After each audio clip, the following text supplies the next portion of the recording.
Hi friends, welcome Hi. to TakeThree Talks. I'm Steffi and I'm going to be your host. I have my favorite person in the whole wide world, my co-host. May June. Welcome. Thank you. Are you excited to be here? More than excited. I'm so excited. Are you excited for season 2? Yes, beyond. More than you know. The travel season. Yes. Will they survive? Just kidding. Clearly we've survived. We're here. But the first stop in this beautiful, beautiful, beautiful season that I am so excited to bring you all along in my own way, co-hosted by my favorite.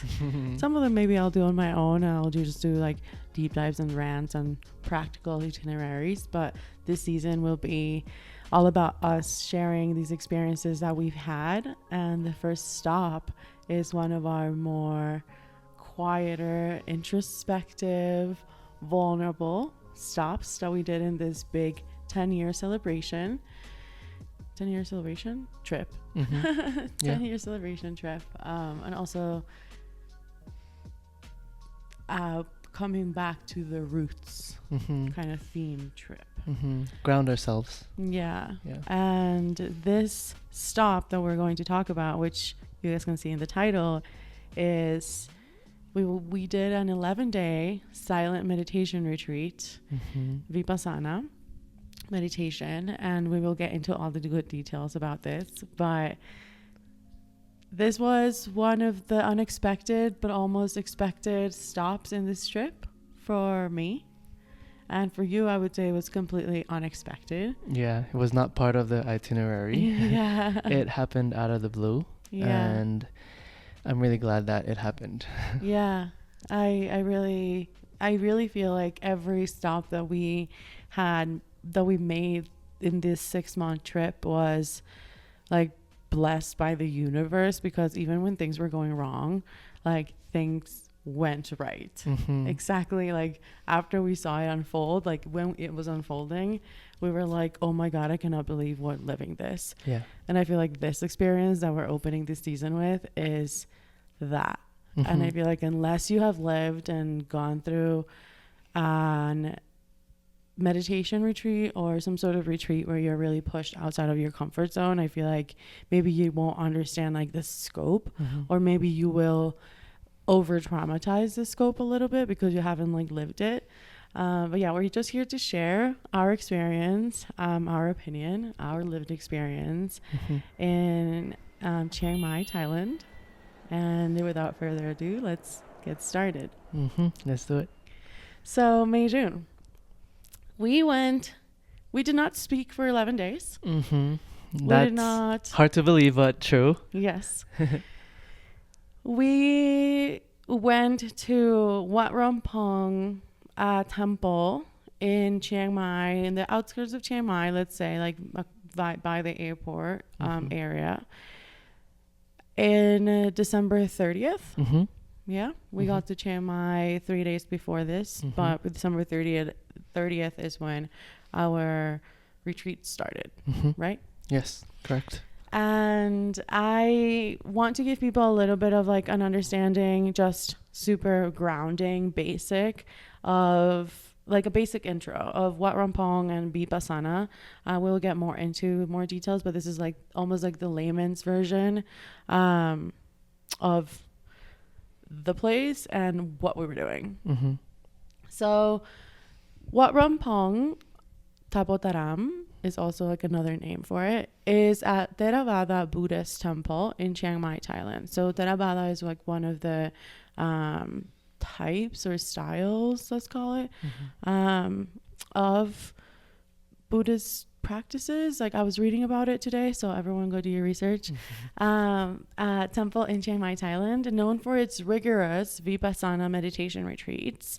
Vipassana means clear seeing or insight, which is very important, along with a lot of the little coincidences that we found. So Vipassana means clear seeing or seeing clearly, and insight or insight. It's a meditation practice that focuses on observing the breath, body sensations, and thoughts as they are, without reacting or adding stories. And I think that that's what's the coolest part of it, this all, and I can't wait to dive deeper into, is the fact that not Guillermo with his chicken, everyone, if you're watching this on video, like right as when we started. But he has energy to play right now. Yeah, he's seeing clearly the chicken that he wants to play with. He's seeing his desire.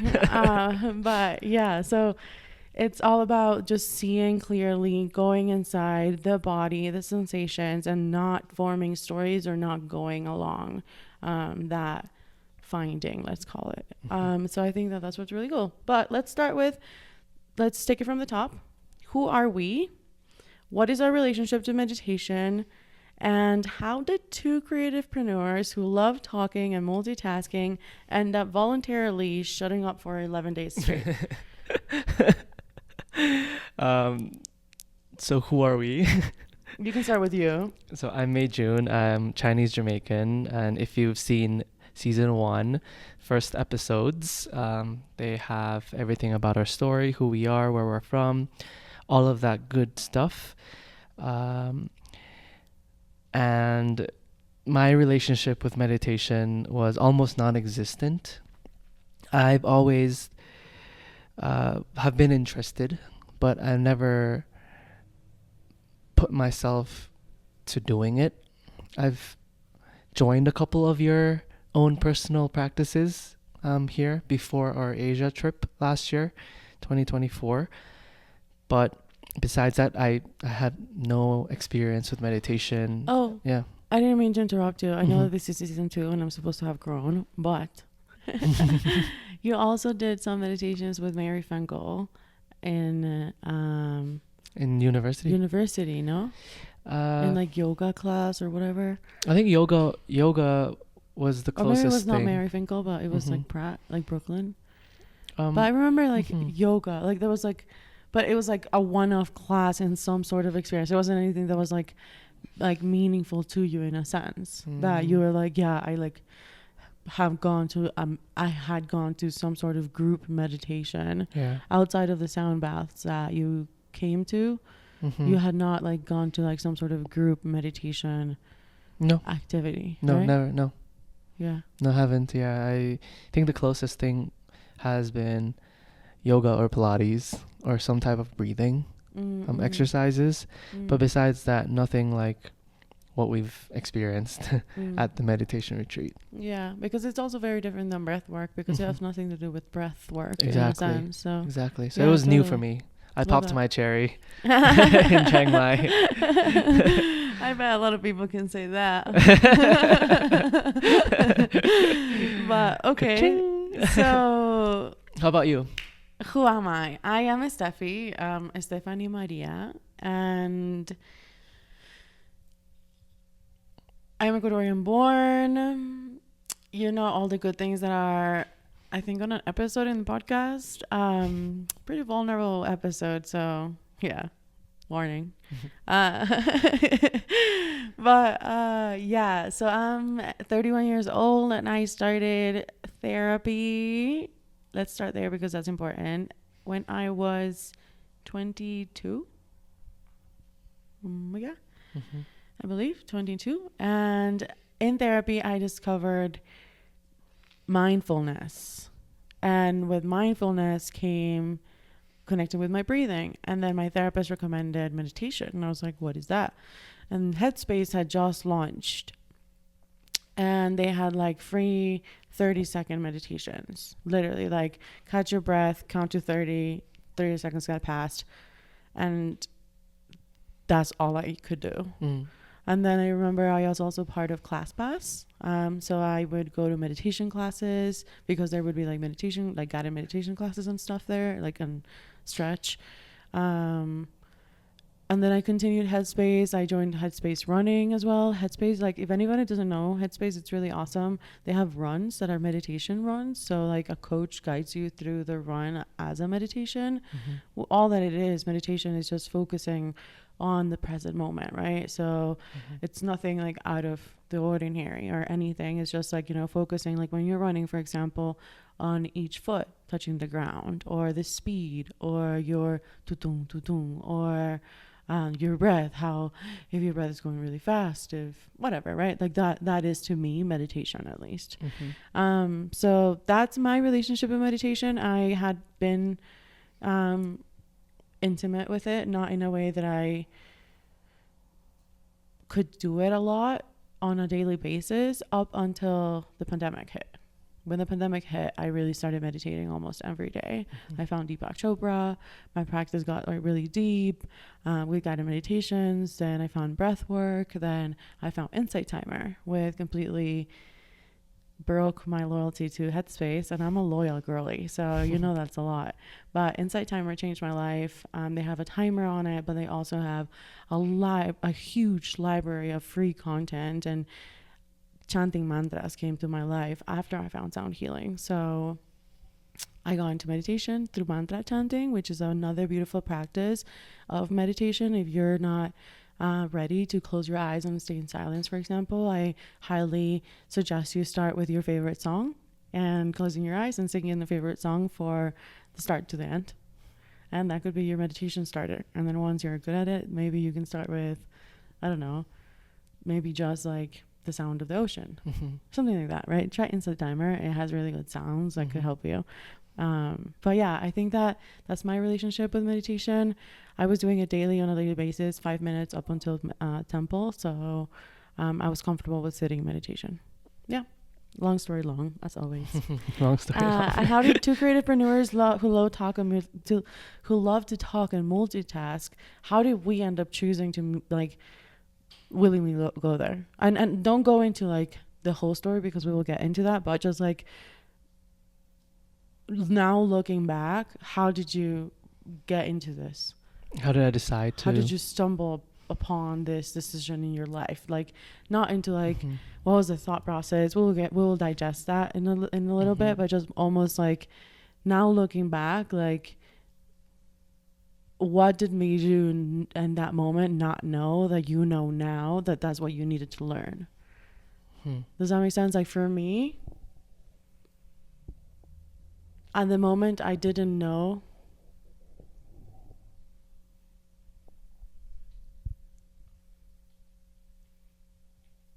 I didn't know that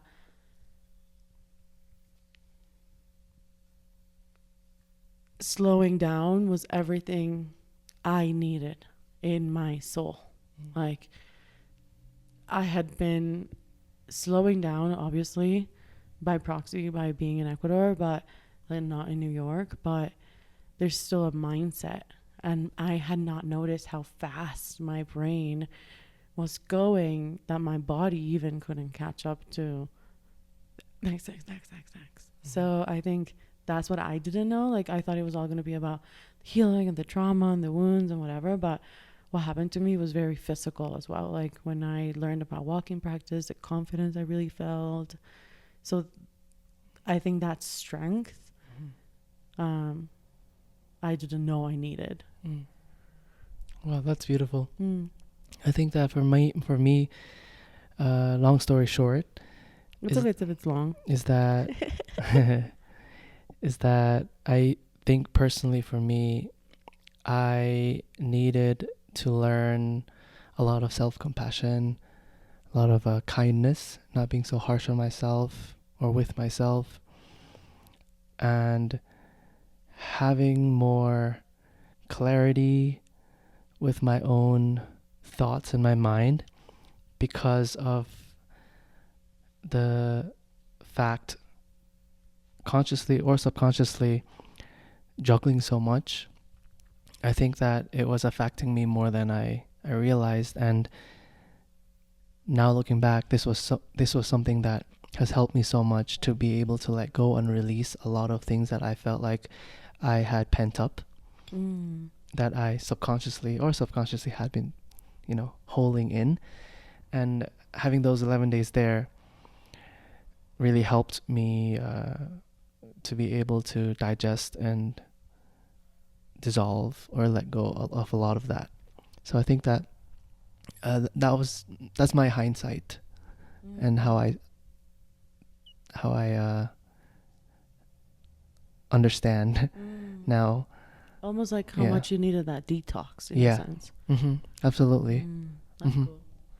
Okay, so now tell me, where do you, and I'm asking you to tell me, because if I tell the story, then we'll end up here like for 30 more minutes. Okay. And it's still the intro, but I do need enough juice to show them the visuals to those who want to watch the video. Okay. So try to be meaningful in terms of, and I'll interject as always, because Yeah. it'll be my gusto. But you see, season 2, I'm like trying to reframe me like interrupting you as like me adding stories instead. I love that. So how about you tell us, where did we go and how do we end up there? As in, like, the first time we were in Thailand, we're in Chiang Mai, we're like 3 days before leaving, and we were supposed to go to Doi Suthep, but we were too late because we had brunch. And I was like, okay, then I guess we'll do the next better thing, which I was already disappointed and I was so upset about. I was like, I guess we'll have to go to this waterfall thing, and it's gonna be so hot, and I'm gonna be all about this hike. Okay, you want me to tell the story now? Yes. And then you were like, okay, Steffi, like, take a deep breath, let me go, and I'll fix it, and we'll figure it out. From this moment on, I was like, whatever, we're just gonna end up in the Airbnb. You take the story. Okay, I'll do my best to share this story as visually as I possibly can, tapping into my descriptive writing brain now. But following that story, instead of being defeated, we decided to do, as you said, the next best thing, which was experience another temple that required us to hike at least 15-20 minutes to get there. 30, yeah. Like, if you take your time, 30 minutes. For the slow pokes. And this was definitely something that was on our list. We didn't prioritize because we wanted to do Doi Suthep first, but I think the universe aligned for us to go to this temple instead that specific day at that specific time. And what's the name of this temple? Wat Phalat. Yes. So I don't need to go into the detail of Wat Phalat specifically. No, you do. Okay, Wat Phalat is this beautiful temple that is just next level. It has so many different areas, and once you arrive at this beautiful waterfall that just invites you in, and you get the beautiful view because you're at the mountaintop as well. And upon entering, there are just different areas that you can explore and dive into, and I'll let you describe that part because I think you have the visuals that you want to specifically describe at Wat Phalat. Yeah, and I want to give a little bit of background of Wat Phalat itself. Is that, so Doi Suthep is the like temple that everyone knows in Chiang Mai, and it's the actual mountaintop temple. I suggest you go on sunrise. That'll be another episode of the podcast. But Wat Phalat is the temple that the monks created on their way up the mountain as a rest stop. So the peace you feel in this place is like out of this world, because the monks literally created it as a place for them to rest in the pilgrimage up the mountain all the way down to the city, like the town, right? So it was a big ass hike. It's like a 2, 3, 4 hour hike, right? Imagine them like with food and with like resources up the mountain. That was the only way up and down for them. So they created Wat Phalat, and it's, like you said, tucked away in this waterfall, and just the energy of it is so wonderful and so beautiful. So I highly suggest, if anyone's visiting Chiang Mai, like, please do not miss this temple. We took our time and we actually meditated there, because you had been kind of meditating alongside me at the trip. Not mandatory in any way, you just sometimes joined. And we meditated there, and that was awesome. And we sat by the water, and we like just took such a long time there. We took our shoes off, our socks off. We dipped our feet in the water. I lost my earring. And then we were literally like in there, like you said, it was like multiple little universes inside. Some parts did obviously feel touristy, right? And like some people are disrespectful and they think they're in like a tourist place, and they forget that it's such a sacred, beautiful temple. But we still took our time and really like connected within ourselves. This was the whole plan we had for the day. So there was no rush at all, like whatsoever. So it was awesome. We stayed like 3 hours, I think. Then we're like hiking back down, and a butterfly poses in your hat. Yeah, you told me, don't move. Don't you move. And then we did a whole photo shoot eye to eye with this butterfly that was on my hat, the back of my head, and it was just not leaving me. It didn't matter if I was shaking. It didn't feel any fear to fly away like normal butterflies do. So it was really interesting to have this butterfly just be so stuck to my head for at least 5 minutes. I feel it was just there, and we're just staying there. Walked. We were just staying there in the silence of the trees and the wind, and walking with this butterfly until it decided to leave. So it was awesome. Yeah. Yeah. It was so awesome. And then we get down there, and what happened? So on our way down, we stopped by another temple because we thought, I don't remember the name of the temple right now. No. Before we stopped by the temple. Okay. When we got to the cab. The reason why we got to a second temple. Yes. Okay. Let's rewind just a little bit. So as we got down from Wat Falat, we were a little bit tired. So we thought, okay, let's take one of those $30 per person cabs. 30 baht. 30 baht. Sorry. Which is Thailand like brain. what? 30 baht is like $1, right, per person, because that type of vehicle takes up to 10 passengers. So that makes sense. The lady that was there did not want to charge us 30 baht. She wanted to charge us 200 baht. So we thought, it says 30 baht right there. Per person, yeah. Thank you for clarifying. And we just decided that, okay, like if that's what you're going to stick with. The worst part is that it was not just us. She had like 10 different she had other international tourists people, tourist people that were paying 200 baht. Yeah. And then I was like, is this the best price? And she was like 100. I'm not one to negotiate at all, ever. Yeah. But I was like, this is unreal. Like, there's no way she's going to get literally 2,000 baht just like out of all of our necessities because it's hot as balls here. Yeah.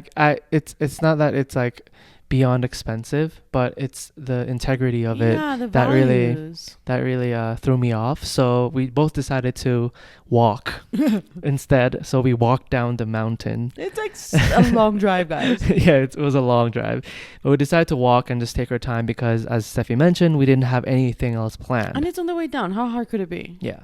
So on our way down, we stopped by another temple, took our time there, took some pictures, and embraced ourselves in the uniqueness of this temple, just like every other one. But this one was weird because it had like all these sculptures that were like ginormous. And there was a lot of monkey sculptures too. And it was all Chinese, weirdly. I don't know. It was so weird. It was just interesting because we were on a temple run. Yeah.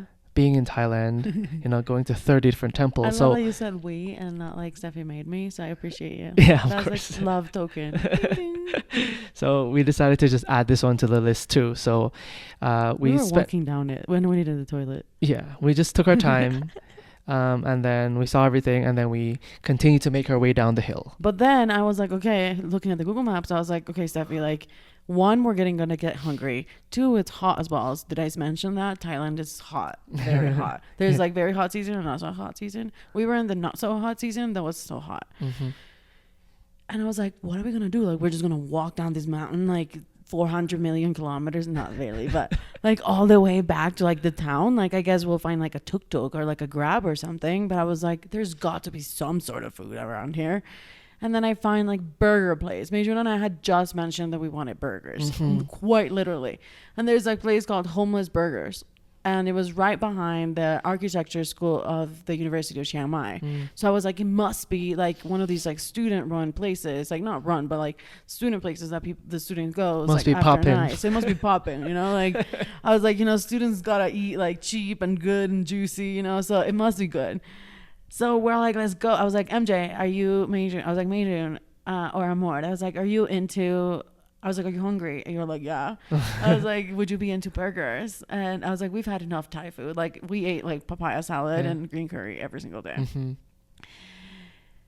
And we were like, yeah, let's go, game. So we're walking down this like sketchy ass like small street, like to the end of the street, and we're like, yeah, just keep hope, keep hope, keep hope. Like we're going the opposite way that we're supposed to be going. I was like, just keep faith, MJ, just keep faith. We get there and it's this small hole ass like hole in the wall. Beautiful hole in the wall. Beautiful hole in the wall, but hole in the wall. Yeah. Like you're like, okay, like really. And then Meijun gets up to like order these burgers. Yeah. Which looked bomb. The burgers were awesome. What else did we highly recommend. You ordered the fried chicken?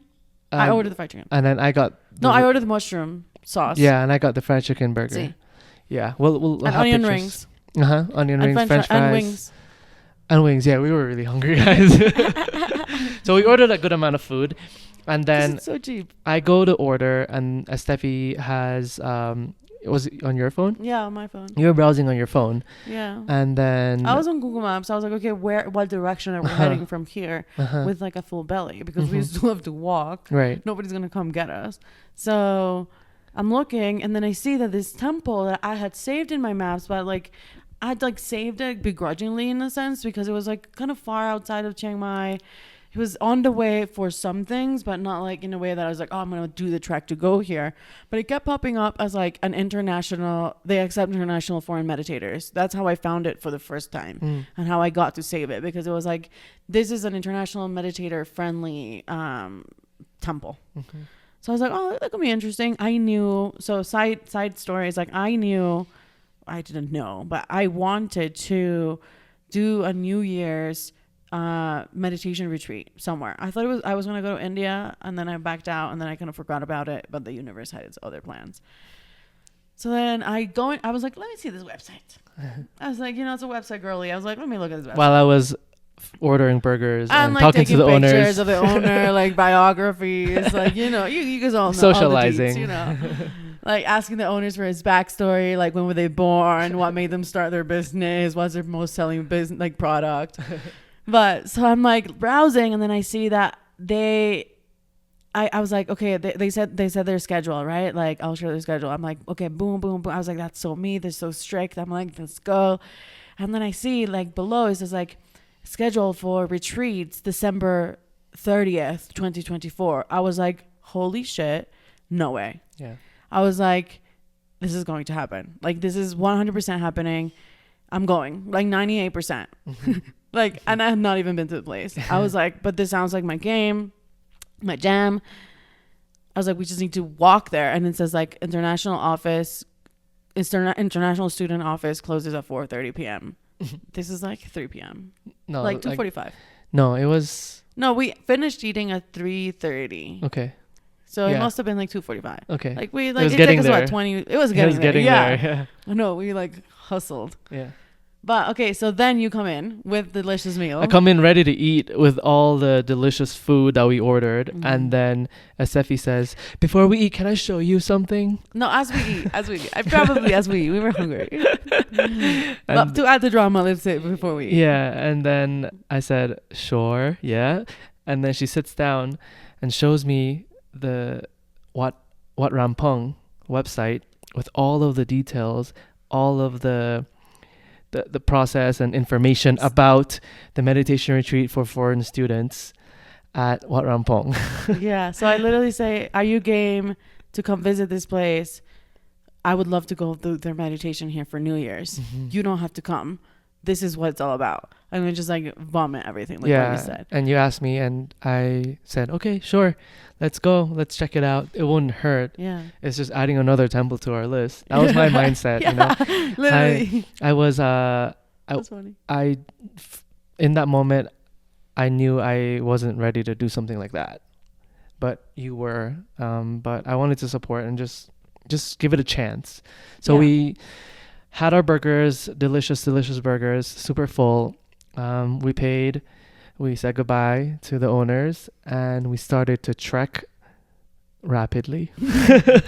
We had like, it was like good 2 kilometers. No, I think it was more, like 4. It was. We'll see. We'll add the details. We'll see. It was far. It was a good walk. Yeah, it took us until 4. We got there at 3:58, basically. No, 4:30. We got 4:28. It took almost an hour to get there. It took almost an hour to get there. To walk. Yeah. But we like hustled. Like, we were walking fast. I was walking so fast. Major was like, you should enter walking competition. I could not keep. I had to jog to keep up with the Steffi. He's like, get Steffi a temple at the end and a meditation retreat at the end of the road, and she will run marathons. Yeah. Like, so, your girl will walk like speed walking marathons. Yeah, I'm not exaggerating. It was hard to keep up. He stopped to take pictures. He turned around and realized she's gone. Long gone. Literally gone. He had to book it. Like, yeah. Major's fitter than me, quote unquote. I was literally booking it. She was booking it. I've never seen such a determined human being. So we get there to shorten the story. We get there and we sit in this like reception where this international students, and this woman monk is there, a nun, as we know at that point. And I asked her for her name. Like, I said, hey, we're interested. I'm interested in the meditation for December 30th. Whatever. And then I was like, what's your name? And she was like, my name is Meiche. And I was like, oh my God, like, that's a sign. That's like basically my mom's name. It's like my sister's name. Yeah. And then she's like, well, this is really hard. She's like, there's going to be no phones, no jewelry. You're going to have like all of your rings and your jewelry. You're going to take it off, like no makeup, blah, blah, blah. I was like, let's go. No phones. And she was like, this is really hard. And I was like, let's go. And she's like, you're not going to eat after noon. We'll talk more about that. And she's like, let's go. So basically, Major is like, wait, what do you mean no phones? And she's like, yeah, you're leaving that safe. And he's like, yeah, I don't know about that. I think it's more about the trust issue. And she goes, and the fact that you couldn't talk to your parents. Yeah. But like, and then she goes, yeah, you have to be ready to do this. But she's basically just like scaring us. And then she's like, yeah, there's no spots for you guys. Like, you can like maybe email and ask for the wait list. We asked for the wait list. Like, we like walk out, and she tells me to put a candy in my pocket. And that's something my grandmother used to tell me all the time, for like when the sugar drops from walking a lot. Yeah, that's because we told her we told her that we literally walked an hour from to meet her and get more information about the retreat. And because she heard that, she told you about the candy. Yeah. So that was another beautiful sign for you. Yeah. That this was right for you. Yeah. For me, I was curious. Deep inside, I knew I wanted to try something new, because I felt like there was a blockage inside of me that I needed to find some type of wellness practice or something that was not therapy, because I tried therapy that puts me out of my comfort zone, that regular like speaking therapy. Yeah, that could that could really help. And I was interested, but I was scared to commit to it. And when we were there, just to like ask you a question, there was people practicing there. Yeah. So that was a little intimidating, right? It was intimidating, but it was also a relief to see so many people, real human beings, real foreigners, different races, different ages, just there meditating. So that gave me peace of mind. I love that. So I felt really good leaving. Yeah. And you also did. Yeah. So then I went inside the main temple, the old temple, and I kneeled down and I like prayed, and I asked my grandparents, and I said, if I have to come here, please like make it so that they open a spot for us or for me, or whatever the path is for us. And yeah, I like stood up. I like was walking out. I like look up to the lamp. I was like, oh my God, it reminded me so much of my grandmother. And my phone drops. And this is a wooden temple.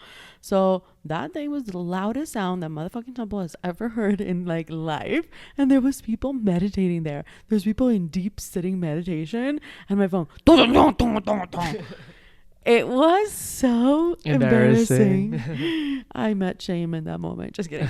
But yeah, so we left. I was like, yeah, something definitely has to move there. So we were leaving Thailand, and we left Thailand. Ended up in Japan. We received news that they did have a a spot for us, Mm-hmm. even though they had told us there was no spots, Yeah, no we spots, submitted. no spots, Yeah, no we spots. submitted through the wait list. Yeah. We gave them all of our information, Yeah. and we just waited. Yeah. And the girl Yeah. said like, no, there's no spots. And I was like, no, listen, like there has to be spot. And she's like, no, there's no spot. I'm like, I understand, but like you have to make spot.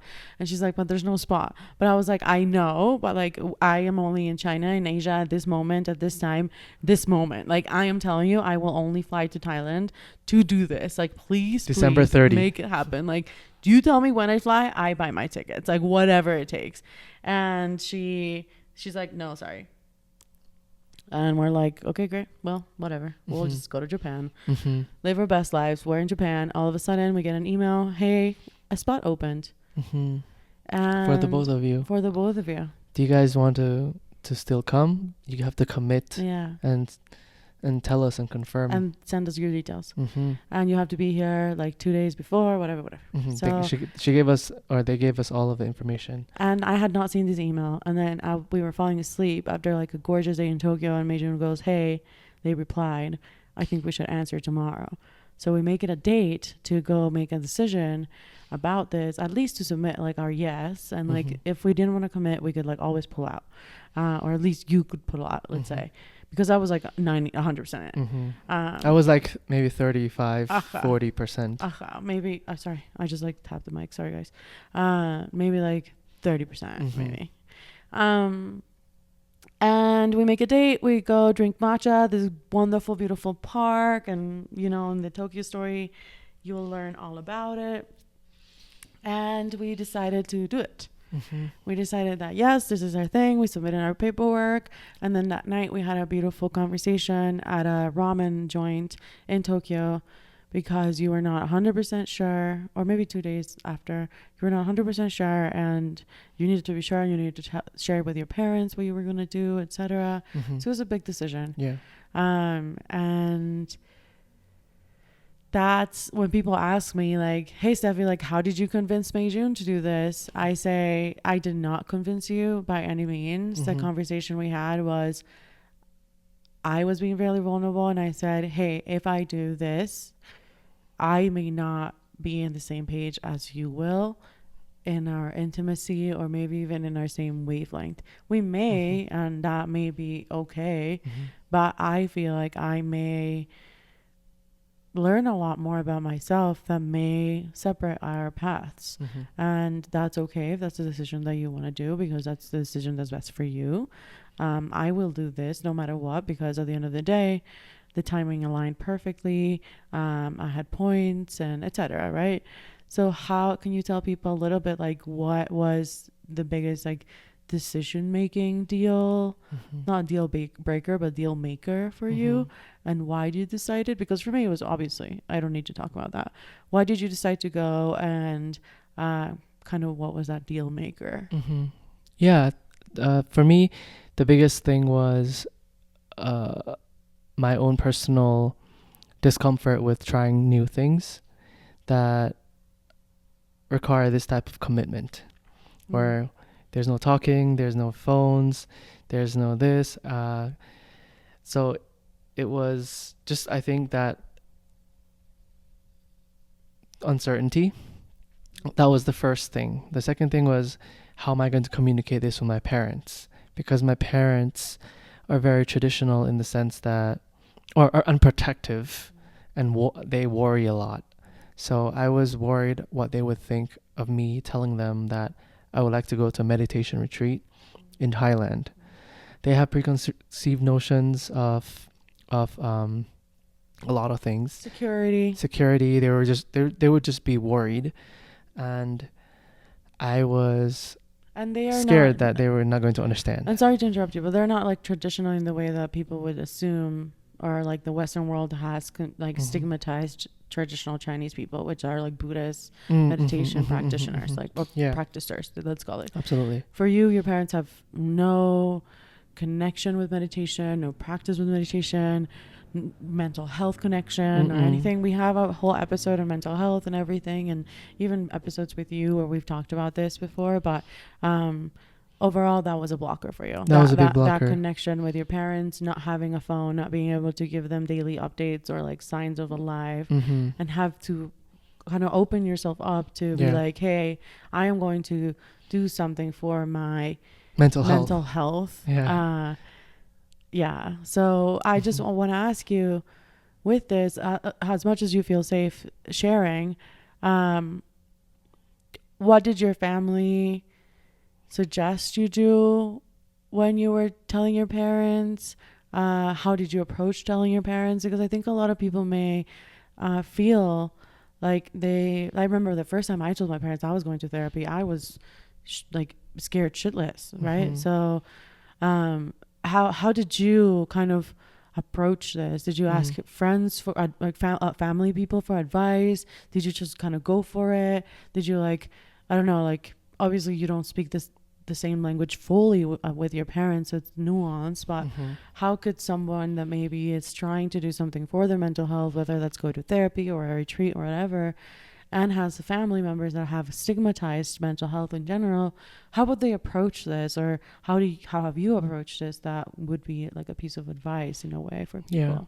Yeah, I think that for me, my advice would be, especially looking back now and having gone through this, is that as long as you've done the research, as long as you fully wholeheartedly believe that this is something that you want to do for yourself, for the betterment of yourself, the best way to lead is with the truth. So I did that, and I told my parents all the details about why I'm doing this, where I'm going, the fact that it's safe, they don't need to worry. I did as much digging as possible to give them a sense of security and affirm them that I'll be safe. I think that's the biggest thing for them, knowing them. And I just led with information, data, and proof that we went there physically. We did the research. We had friends that have gone there, and it's a legit establishment for foreigners to work on their mindfulness, their mental health, find better balance. And it's not religious. It's not religious, nothing with race, religion. And I shared all of that with them, and that's all I could have done. Yeah. Unfortunately, the response I got was still from a place of fear and insecurity on their end, and I could not have controlled that, right?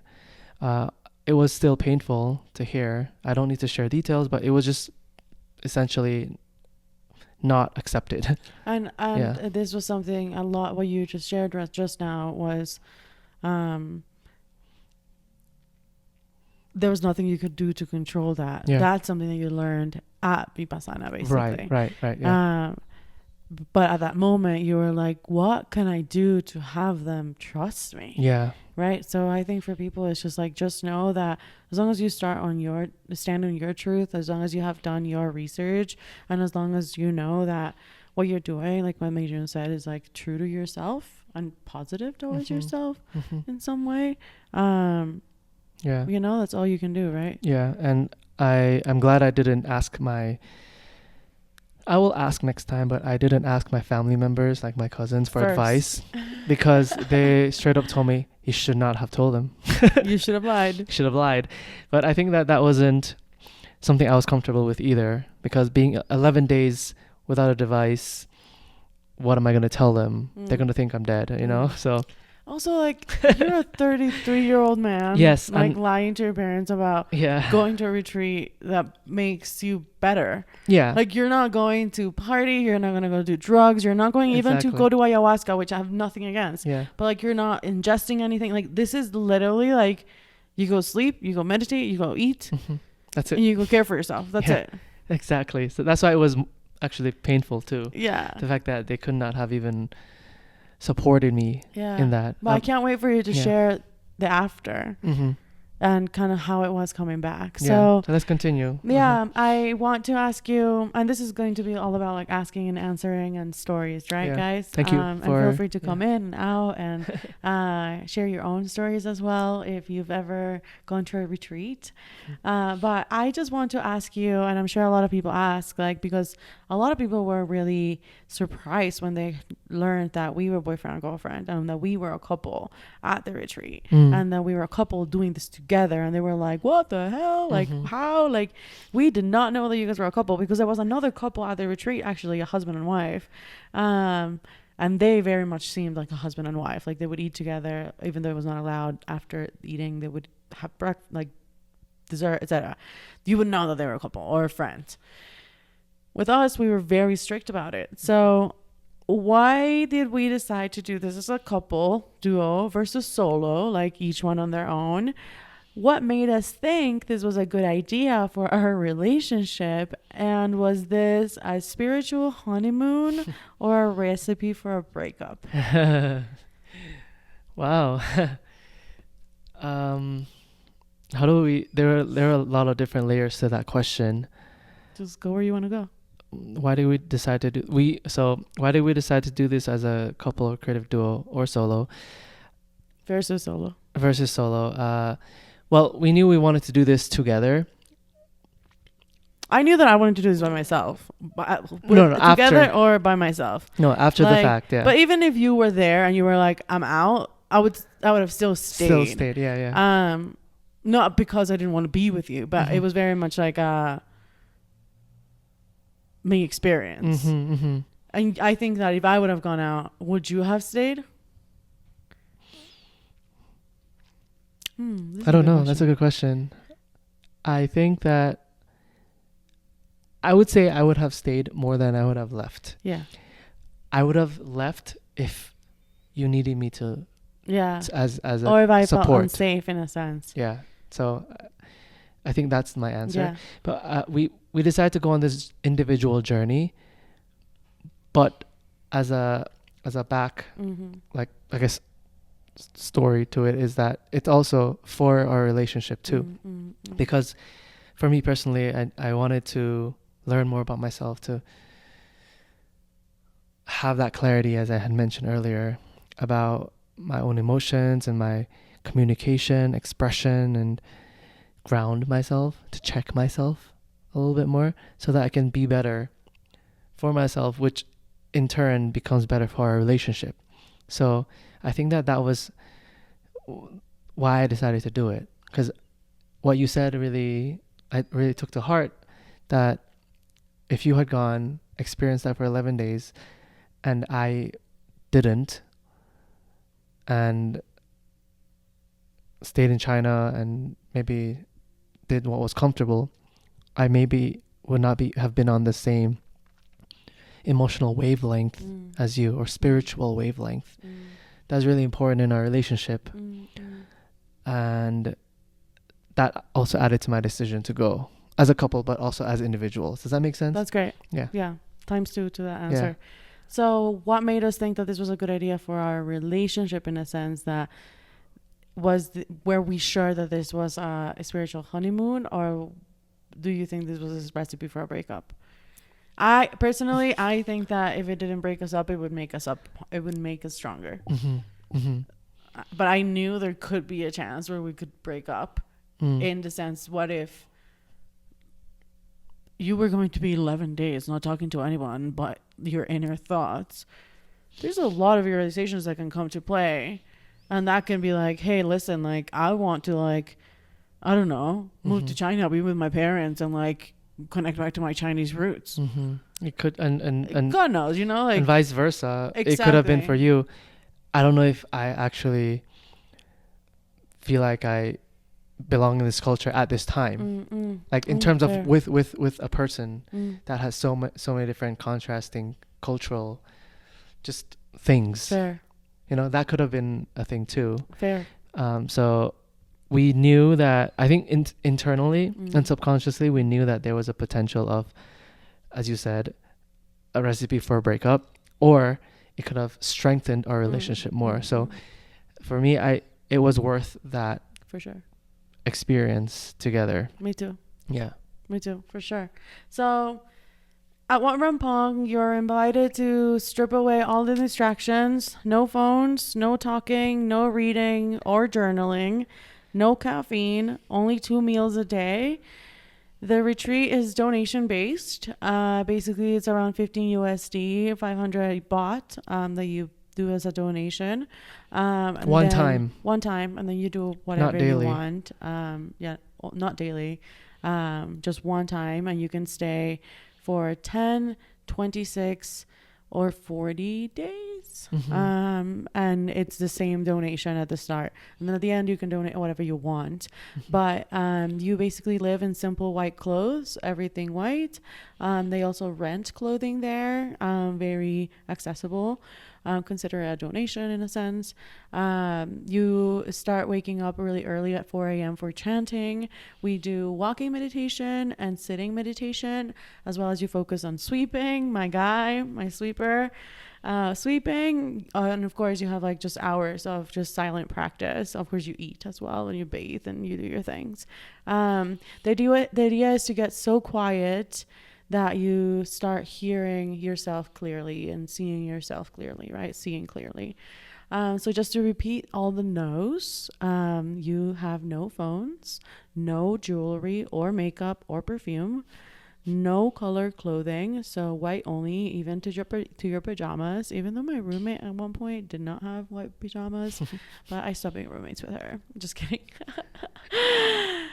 No writing, long journaling, no running or rushing, no, unless like maybe you have to run to the toilet. Even then. No mixing practices of what outside of what is being taught. So if you have your own meditation practices, do not do that. No exercising. So you cannot, do Tai Chi or like yoga or anything at the same time. Obviously, no reading or writing. Or no like jumping jacks or push-ups in front of people doing meditation. Or at all. Like you shouldn't even be doing it in your room. You shouldn't. Like technically. Yeah. And then you do no eating or chewing after 12 p.m. So noon. And basically I will go through the schedule now. Make sure and feel free to like add anything that I miss. At 4 a.m. is wake up. The male side is really close to the bell, so they will hear the bell by the monk.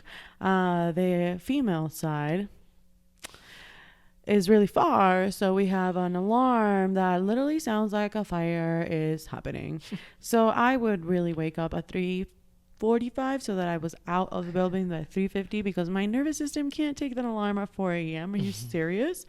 But 4 a.m. is a wake up. 4:20 you have to be in the main hall for chanting, like the main under hall for the international practitioners. 6:30 a.m. is breakfast. Yes. And I just wanted to talk a little, I know you're going through, but in terms of chanting, if you're not comfortable chanting, just showing up is enough. Yeah. Based on what the monk said. Yeah. They don't expect you to know everything. They just expect you to show up and be there. Yeah. And it's a part of the discipline practice, right? Yeah. So I just wanted to add that. And even if you're from a different religion and you don't feel comfortable chanting at all, that is fair as well. Exactly. So and it's from chanting is from like 4:20 to 5 a.m. and then from 5 a.m. to 6:30 you do your personal practice. And at 6:30 we have breakfast. 6:15 6:30 is breakfast. And it's delicious. So the food was incredible, amazing, delicious. I loved it. Humbling. Fun fact, Thai Buddhists don't have to be vegetarian, so that's really interesting. So there was like a vegetarian side and a meat side, and the food was amazing for those non-vegetarian people. 7:30 a.m. is alms for the monks. So around the stupa, so you would always find the monks doing alms. And then you have like an a.m. like Dhamma talk, so like a class with the monk, which was Prasokito for us.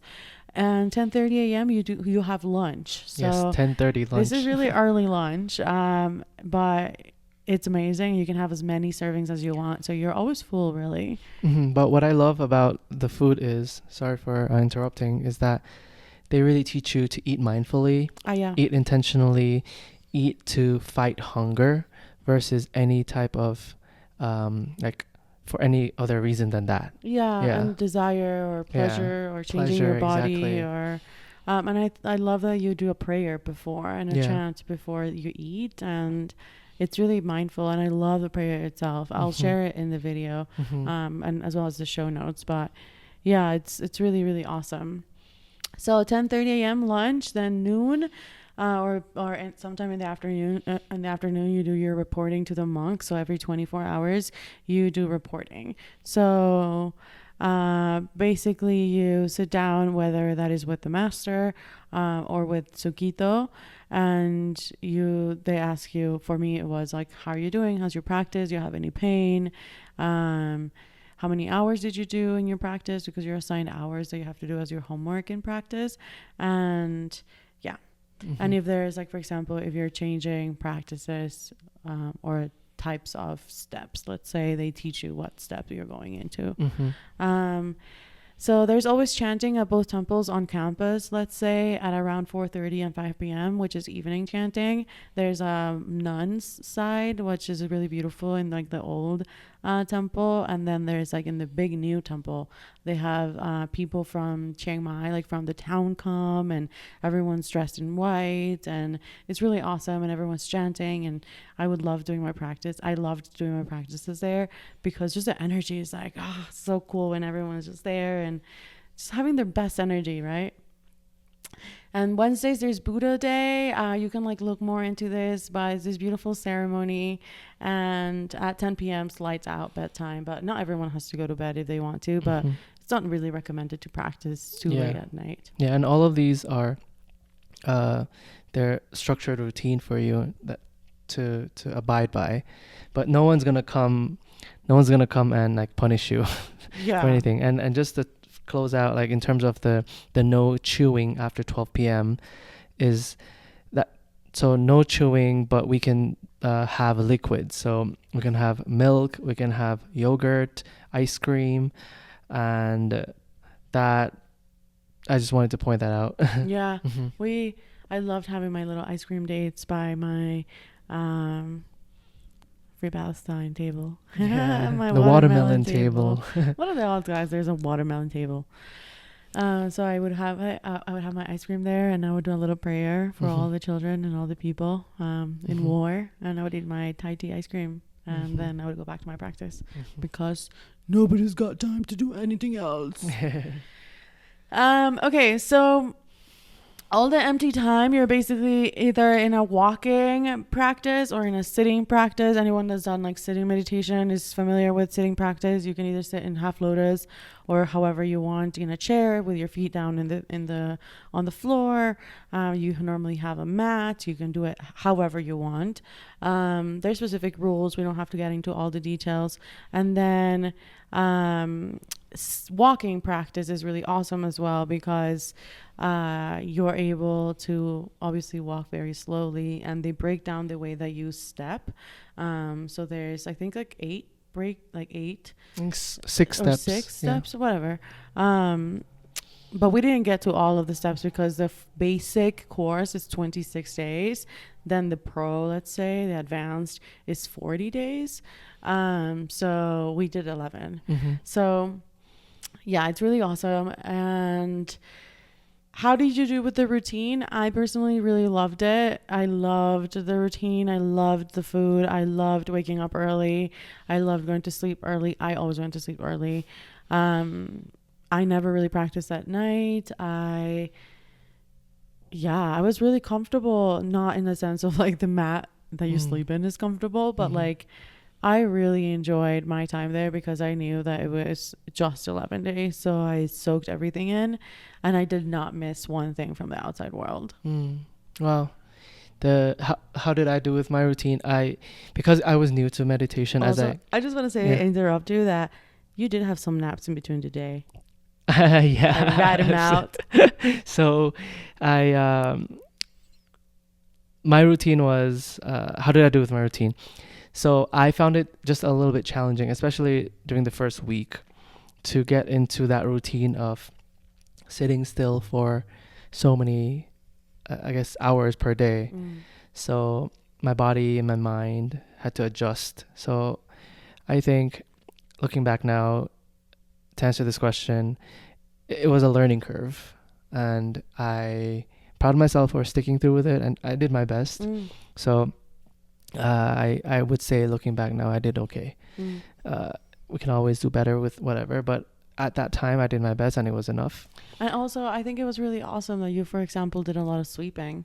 Like you spent time with the monks and you like interacted with the monks in a sense, Right. like, and you had such a deep experience in that sense because you were at service, which is, I think a lot of people don't take time to be at service. Like, for example, for me, I was really there to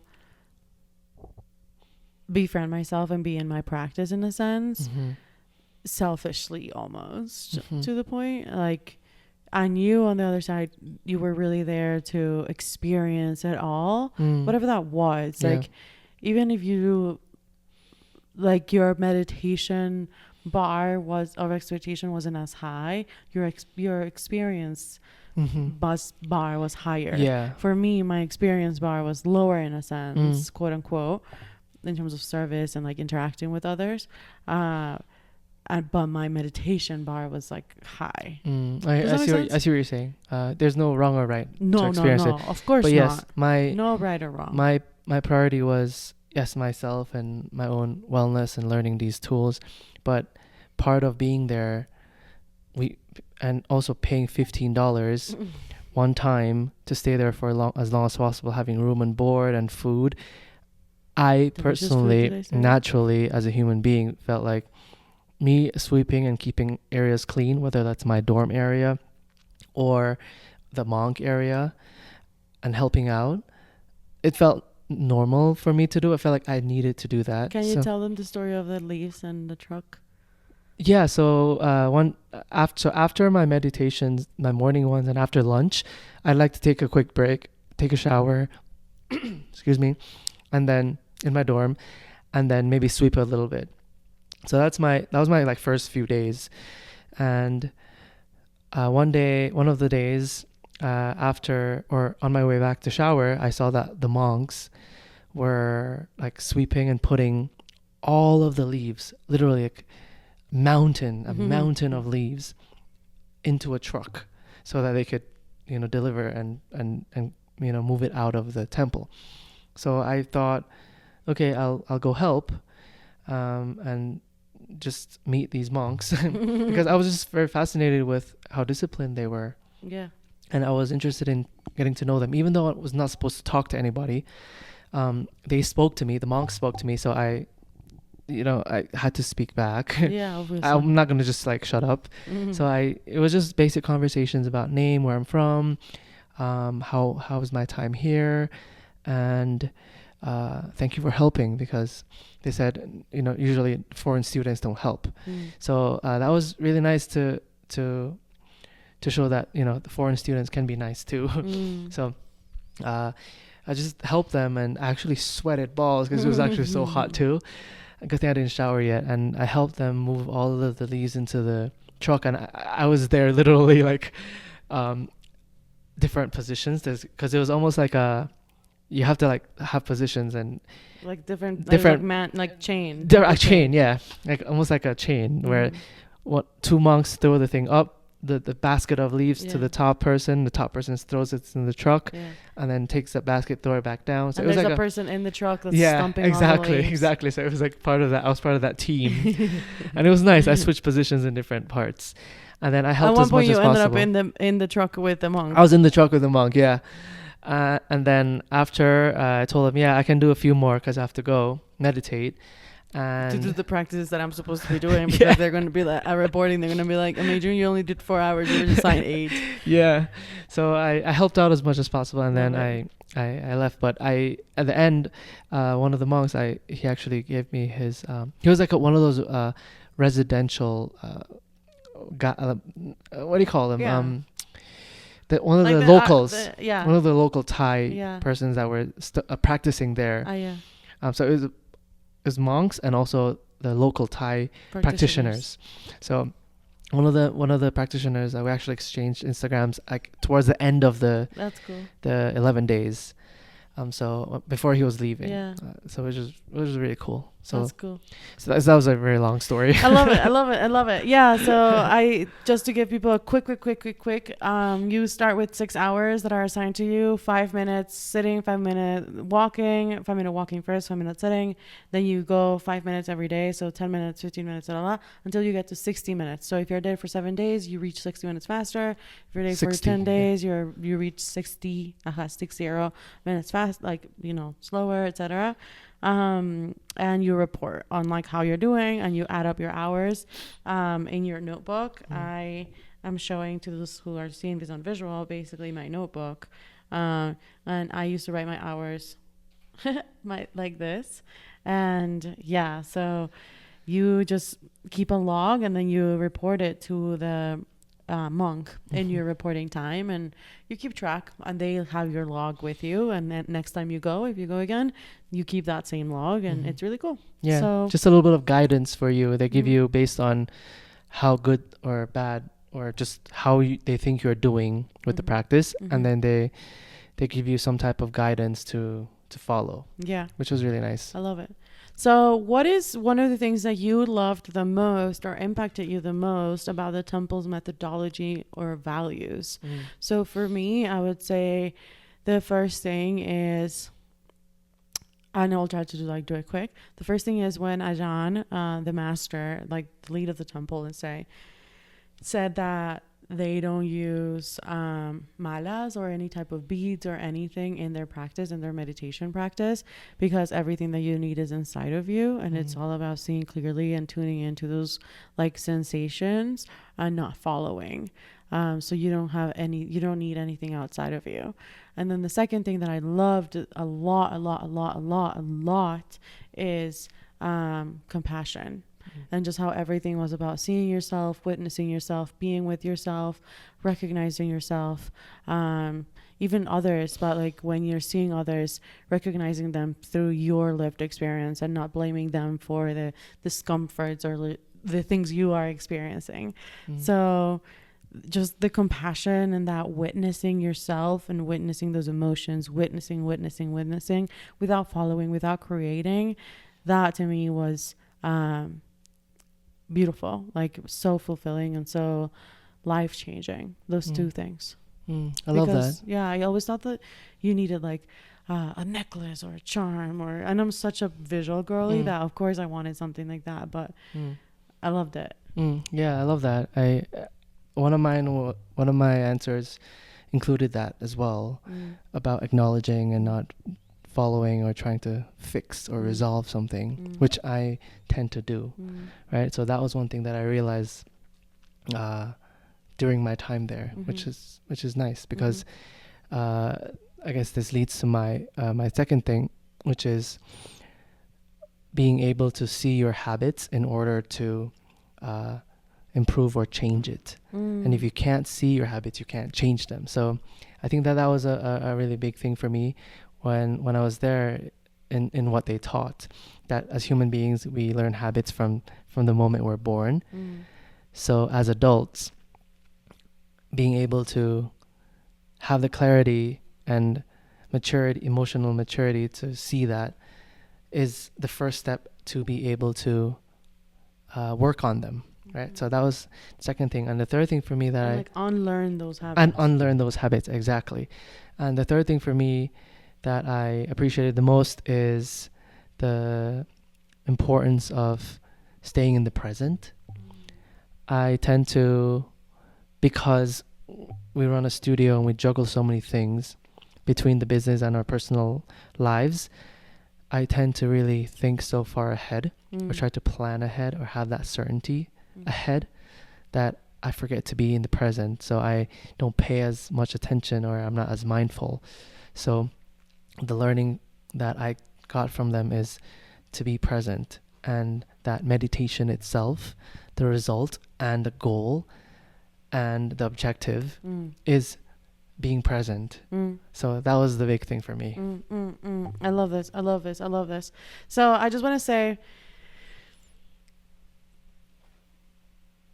that when we were there, we were very strict. We did not interact with each other. We tried as much as possible to not let others know that we were together, in a sense, because Meijun was very strict about this to the point that like this actually brought in a little bit of trauma by the end, because I was like, are you afraid of me? Are you embarrassed about me? Like, do you not love me?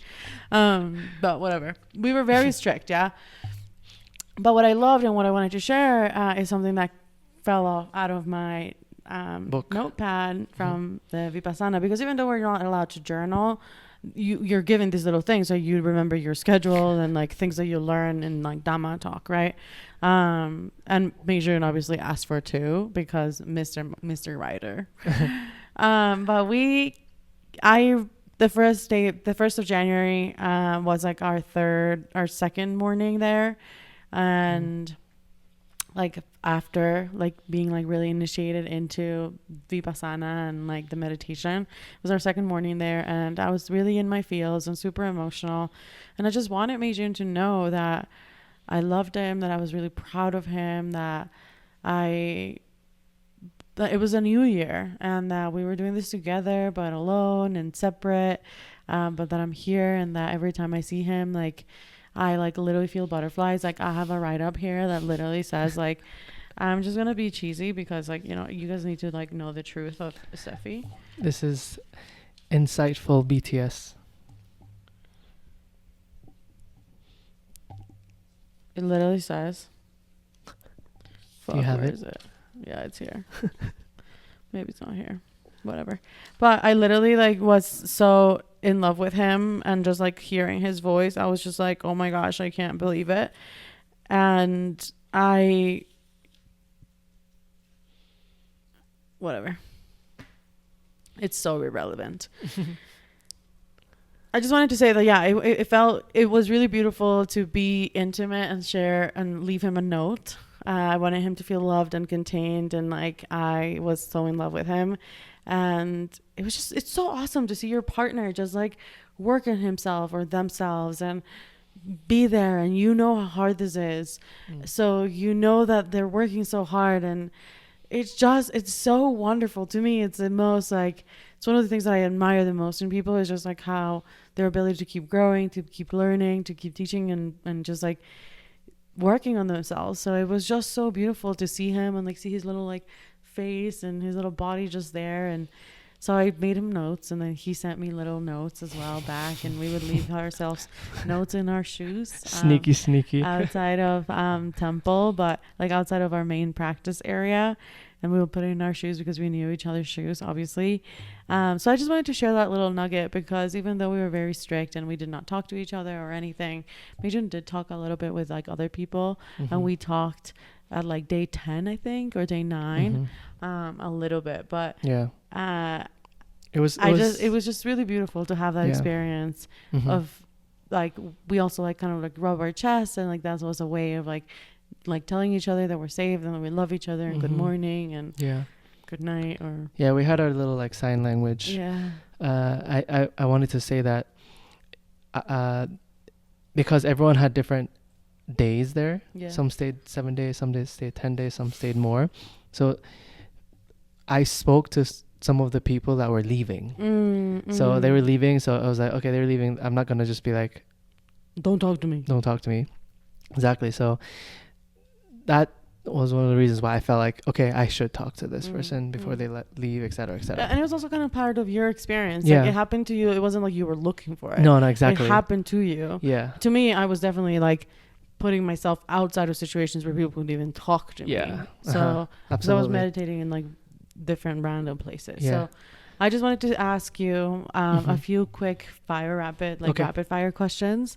So do you have any dramatic inner breakdowns that now you can laugh about? Laugh about. Now that you can like look back at least. I wouldn't like laugh wisdom. about mine for mine specifically, but okay, no, it's okay. But for you me, don't have feelings about. Yeah. Or that resonated with me. Whatever. So, for me, I believe day 7 was a day that I felt a lot of the emotional, not strain, but I felt emotional that day. Yeah. Because I was realizing a lot of stuff about myself. Yeah. And, you know, going through the physical pain of sitting for so long, et cetera, and yeah, just feeling the feels. And I was getting frustrated as well because I was getting distracted really easily. Yeah. So after one of the Dhamma talks with Prasukito, he was talking a lot about suffering, letting go, non-judgment, and that really hit me because I think that I was holding on to something and I didn't really know what yet. So after our talk, I had time for meditation before lunch, so I went to meditate by the stupa, and then I just started to think about Toby a lot. I started to think about, like, Who's Toby? Toby is our pug that has passed.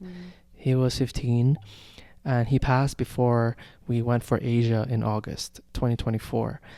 And We put him down. we put him down because it was the right thing to do. He It was was just the right he was time. suffering. Yeah. So I was thinking about him a lot, and to a point where I started to cry because all I could think about was all of the times that I was impatient with him, or that I was like almost like quote unquote like mean to him because he was being so stubborn. He was such a stubborn dog. So stubborn, guys.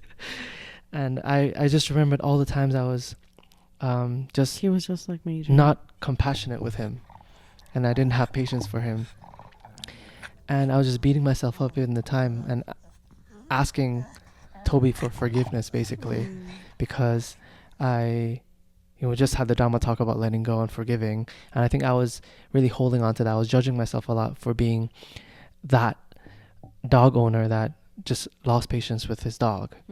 So I was feeling a lot of judgment and shame and sadness. Yeah. And I just started to cry. I couldn't control the tears. They were just Yeah. coming out.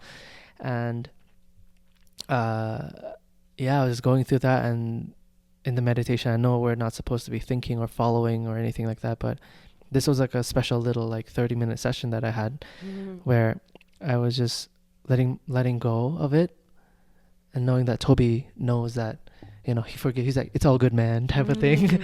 And I was able to let go and forgive myself too. Yeah. And then to end this little story is that the moment I woke up, like kie, which is the moment you open your eyes from the meditation. when I'm opening my eyes, I saw two things. One, my snot was down to my thighs, literally, not exaggerating. I was like looking around to see if anyone saw me. I had snot all the way down because I was crying. I didn't realize, and it was just 30 minutes of snot slowly going down. And then the second thing that I saw to my left was Kie, the temple dog that resembled and looked a lot like Guillermo, actually. Just a bigger version of Guillermo, was sleeping in Guillermo's position right beside me. And that just really just threw me, man. Wow. Yeah, so that's beautiful. all of that was happening. And I would say that was my your biggest like breakdown. my breakdown yeah. moment that I had, that I felt like I was able to let go of some of that shame. Yeah. Yeah. For me, my biggest breakdown, thank you for sharing that. That was beautiful.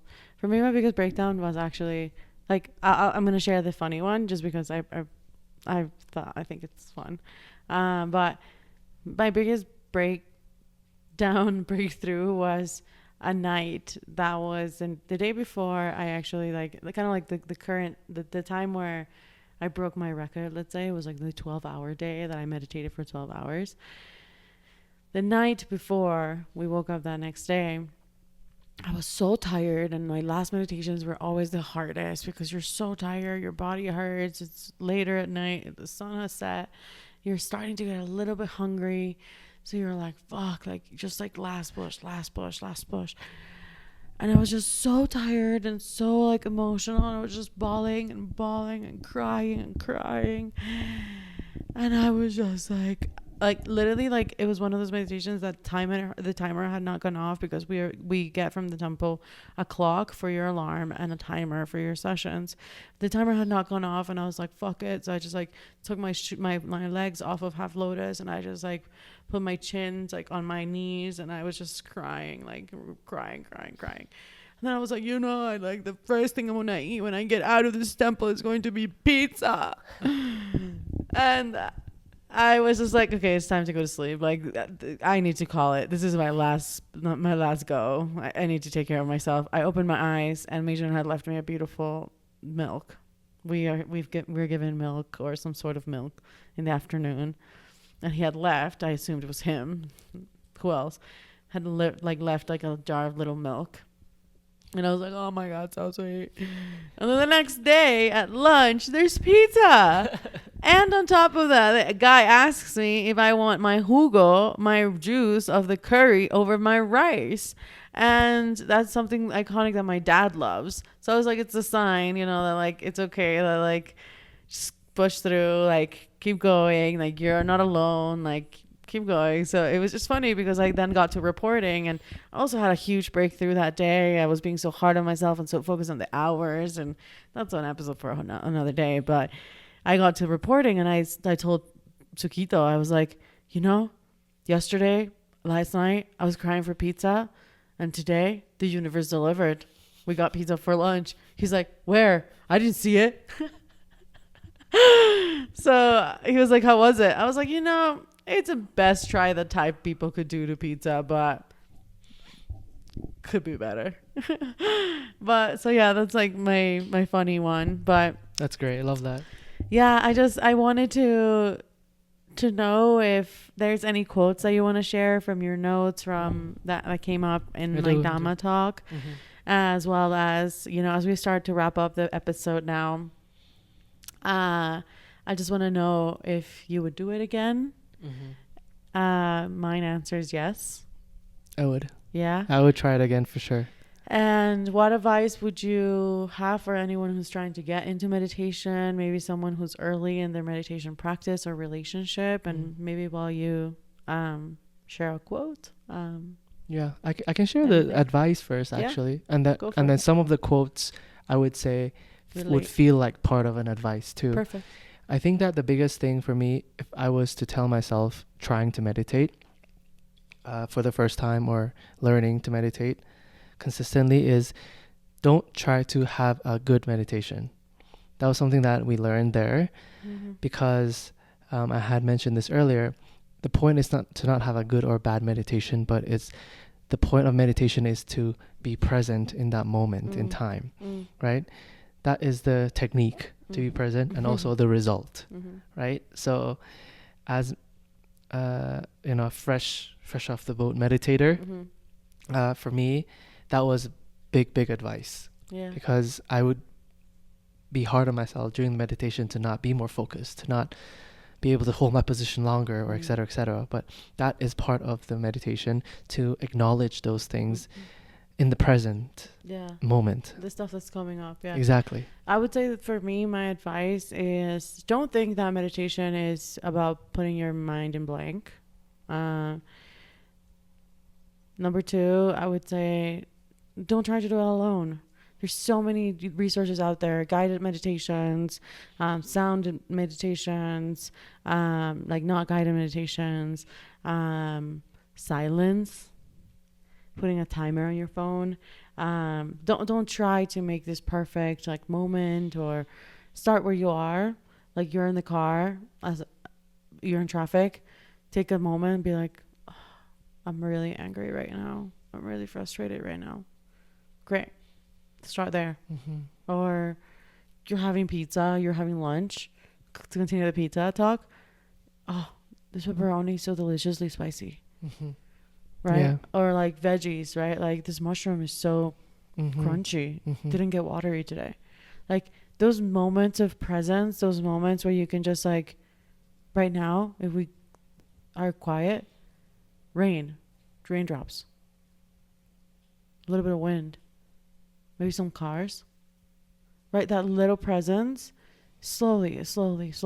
And if you really want to get into this and you're a beginner and you're serious about this, Headspace. I would tell you Insight Timer, but there's too many resources on Insight, in my opinion. Headspace, best way to just get into the practice and bring it down to the real life. It's like being in traffic, you're on the sidewalk. if you get into the traffic, you're going to get run over, or what are you going to do? Take a car and move the car lanes? Like, you can't play that. So it's like traffic, and your thoughts, your experiences are going, and you're standing in that sidewalk. Everything I learned from my basic practices, I learned with Headspace, and I wish they could sponsor me, honestly. And Insight Timer, please, but they can't because they're competitors. But honestly, if you are serious, just try to go on an app or a YouTuber, or as I said, find little nuggets of presence throughout your day and start there. Yeah. That's great. So any quote that you learned in like Dhamma talk that you want to share? And Dhamma talk is just like the time where we're with the monk in class all together, and that's when we are allowed to ask questions, etc. So yeah, anything you want to share? I have a few. I'll go through. I'll go through in the order that I have it. The first one is what we learned about the body and the mind. That resonated with me when Prasukito was talking about how the body and mind doesn't like to learn, doesn't like change, doesn't like to let go. So he was just talking about how both of them are so connected. And we are humans, and we are the body and the mind. And I really resonated with that because it's so true, because it's so relatable. There are things that we know that's good for us that we don't do because we maybe lack the discipline. And when we do follow through with it, we see how good it feels. That's very relatable in life. And that was something that really resonated with me. To understand body and mind and being nice to my body and my mind. I love that. I love that a lot. I would say that mine would just be I have a lot of quotes that I'd love to share, but I think that just to keep track, we've been here for 1 hour and 25. Thank you all for like being here with us. I just want to share what he said was his like little tip for surviving the outside world, quote unquote, or like little moments or nuggets that you can do. So he said, in the corner of your mirror, write down like a piece of paper that says like, how are you? Like, really ask the person on the inside, like look really deep into your eyeballs in the mornings and ask yourselves like, how are you? How am I? And just stare at yourself, stare at your soul and make space for that. Just hold space there. You don't have to solve it. You don't have to say anything. You just have to answer. That's it. No solving, no going with it, just answering. Then he said, what will you do today that will bring up your spirit? So what is one thing that I can do today that will bring up my spirit? Even if that is at 4:30, I'm going to go get ice cream, or at 3 p.m. I have a workout class, or at 10 a.m. I'm going to call my mom. Or I'm going to walk the dog at 7 p.m., whatever that is. And then number 3, tell yourself to try to have a good day. So he said the end of the day starts when you say you cannot. So if you start the day by saying like, oh, I cannot do this. Oh, I cannot wake up. Oh, I cannot this. Oh, I cannot this. Then that's when, the day ends. And he said bad times are for strong people. Then strong people catch good times, and then good times are for weak people. So weak people will go through bad times. So it's like the cycle of like, it's never like one linear thing, or it'll never be like just a good time, or it'll never be just a bad time. Like, it's always in and out, and it's again rising and falling. Everything is impermanent, and nothing will ever be the exact same and stable in that sense. So just that reminder that like, bad times, strong people, good times, bad decisions sometimes. That means you're gonna end up being a weak person. So it's the cycle, and don't be so hard on yourself. So I really love that. And the last thing that he shared that I want to share with y'all is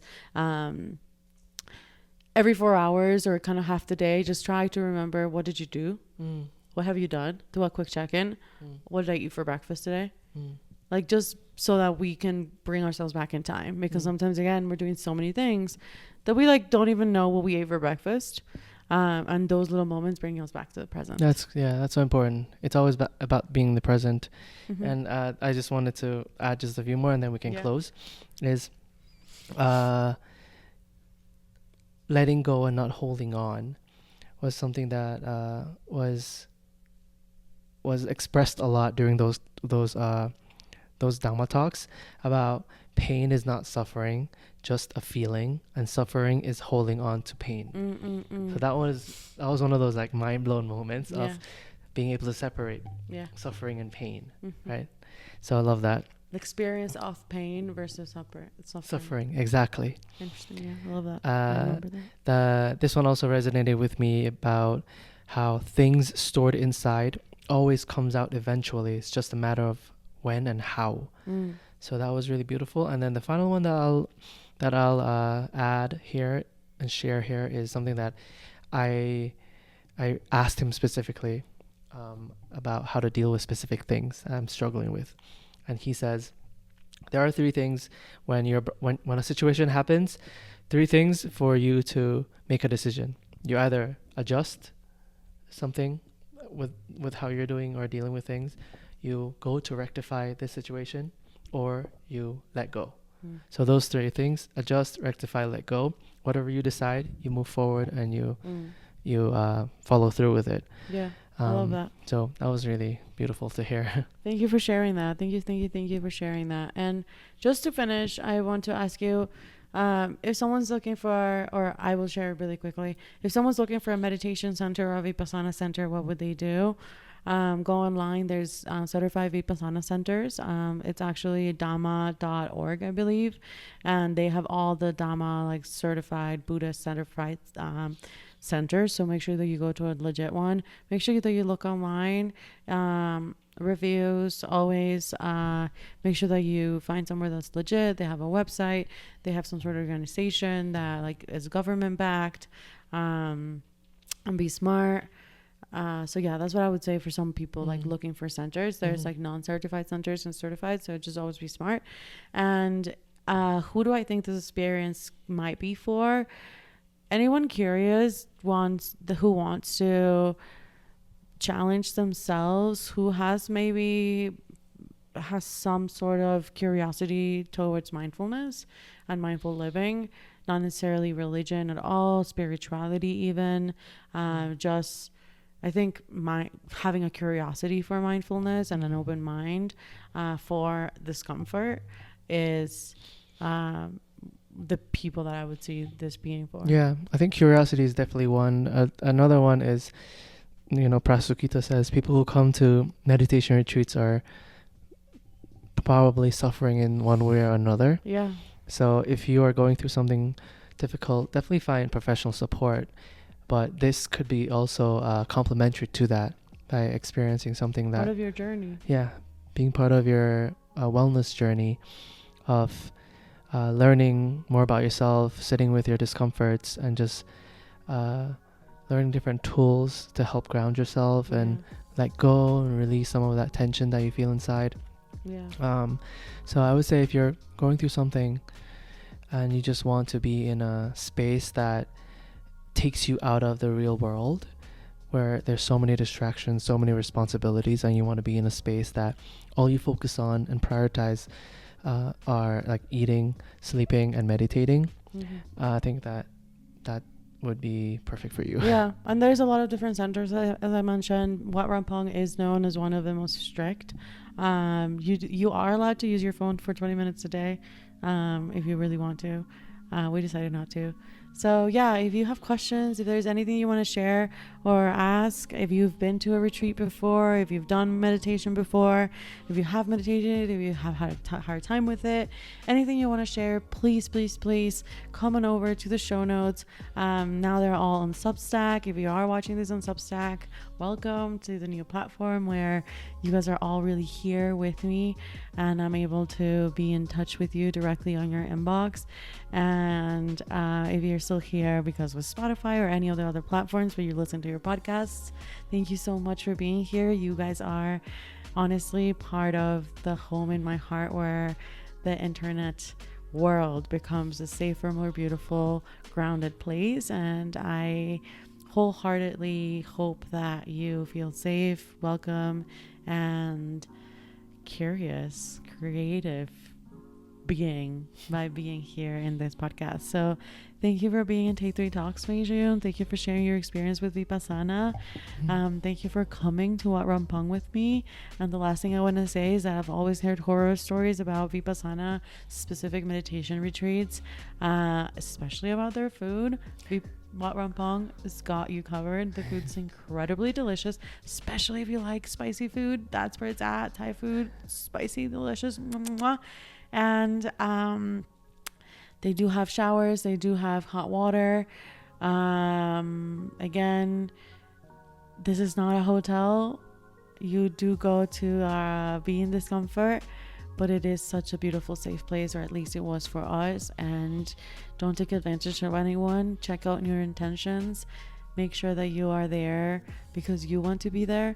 And yeah, love yourself and seek a little bit more of your curiosities. And I hope that you guys find something on the other side. So yeah, I love you. Thank you for being here. Again, if you're watching this on visual, thank you. I hope that you enjoyed some of the visual nuggets. And if you're on Substack, there's a whole bunch of photos that we shared on there. So make sure that you go check them out. Okay. I love you. Thank you for being here. And bye, friends. Bye-bye. Thank you so much. Good